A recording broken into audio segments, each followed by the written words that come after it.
Hope you guys are doing well. Welcome back. So in this video, I'm going to show you that how you can change your theme on your Google Slides presentation. So let's start. For example, as you can see, I have created this. I'm going to make some other slides as well. Like we have to press the Control M for new slide.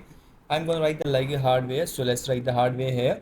And after that, I'm going to remove this one. So let's remove this. And now let's go to this and here. I'm going to write the software here. So let's write the software. So what we have to do simply, we have to firstly we have to open the presentation. After doing these all things, what we have to do simply, we have to go to the slides option. As you can see, as the slides option.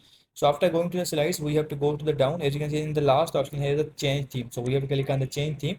And after clicking on the change theme, now we have to choose that which theme you want to apply. So as you can see, for example, I want to apply this one. So I'm going to click on this. Let's click on this. And after clicking on this, as you can see, your theme will be changed and your information will be also there. As you can see, the information is also there. If you want to change any kind of other, you can also do that. For example, I'm going to choose this one. So it will look like this. And now let's go to this. As you can see in this way. If you want to close this theme panel, you can also do that. You have to click on this and the theme panel will be closed. So in this way, you can change the themes in your Google Slides presentation. I hope you guys understand this video, that how you can change your themes in Google Slides presentation. So see you guys in the next video.